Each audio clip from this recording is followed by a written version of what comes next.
Okay, so today we're going to talk about bed deletes. Should you do it, why I did it, how I did it, and how much it cost me.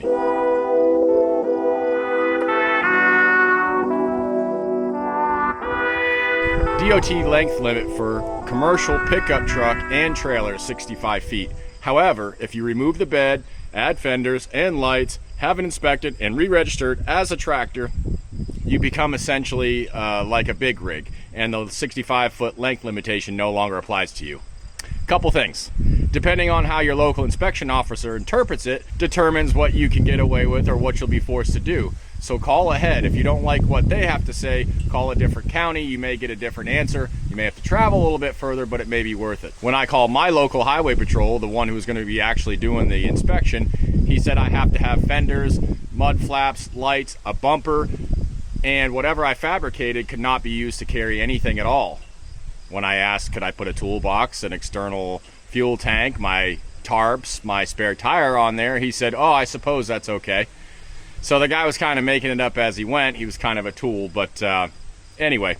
And talking with guys from other states, they were actually able to use a regular aftermarket flatbed, which extends over the wheels, allowing them to forego the fender kit and mud flaps altogether. So as I said, even though it's supposed to be uniform across all the states, it does sort of depend on where you're from and if you're actually going to have it inspected and re-registered. What I mean by that is I've heard that if you remove the bed, make something similar to this, or even use a aftermarket full width flatbed and don't actually have it inspected and change your registration, that you'll be okay. When getting level ones out on the road or whatever, they'll often overlook the fact that your registration still says pickup truck. But that's up to you guys. So far, so good on my end. I do know that you have to do something. You can't just leave your stock truck bed on and be over length. The DOT loves writing tickets for that one. You may get away with it a few times, but eventually they'll pop you for it. That's why I decided to do it. Plus, it just looks cool. Okay, how I did it. Removing the bed is simple. I'd never done one before. There was only about 10 bolts, including the bumper. It's a Florida truck, no rust, so the hardware came out really easy. We got a guy on each corner, lifted the bed, and another guy pulled the truck out. So this is what I ended up with. Without much planning or anything. We just sort of took the bed off and went, all right, well, how are we gonna do this?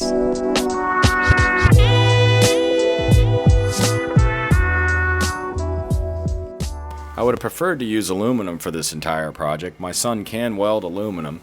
It would have been way lighter, but it would have cost probably 3 times as much. So I settled for steel 2-inch square tubing for the frames and steel diamond plate for the decking.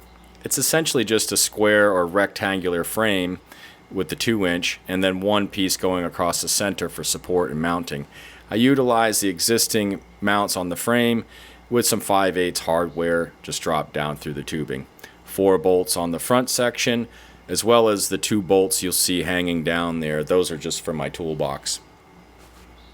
On the rear section, I built it the same way. It's just a rectangular frame with one going across the center. Utilized the existing bed mounts on the frame with eye bolts instead of regular bolts this time, so I could strap my tarps down and stuff. The buyer's fender kit comes with universal mounts that you're supposed to be able to just bolt to the frame, but I was having trouble getting them to come off the frame straight, which was causing my fender to be a little tweaked. So we just ended up welding these mounts to the deck and calling it a day. The rear section is bolted on through this angle that acts as my bumper to the existing frame holes for the old bumper. Then I just mounted the taillights to the side of that, cut some holes in it for my outlets. I wanted to have the filler caps flush with the top of the deck, but the aluminum filler neck on the diesel was so long that it was causing the hose to kink back up to the tank. And the DEF system had all that hose that I really didn't want to deal with, so I just welded a tab underneath and mounted it that way. It works fine. It looks okay. Overall, the project, it's fine. I mean, had I planned it, I would have done some things different. But it's like my dad always used to say, you ain't gonna see it at 60, son. Now, there's other aftermarket specific Hotshot legal beds that you can purchase, but they're pretty expensive. They're really nice, but I didn't have that kind of money, and I kind of like doing things myself. My sons are both welders, and I've got some experience with building and fabricating a little bit, so we just kind of wung it.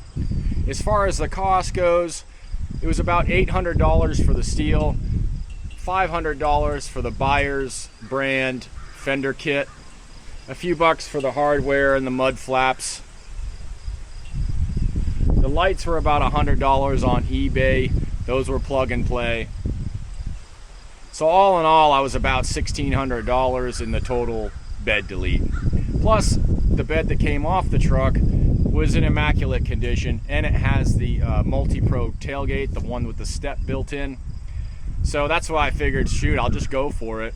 I can sell that bed at least for a few grand to put the money back in my pocket. Well, anyway, that concludes today's episode on bed deletes. If you got any questions, drop them down below, and as usual, be safe out there on the road, guys.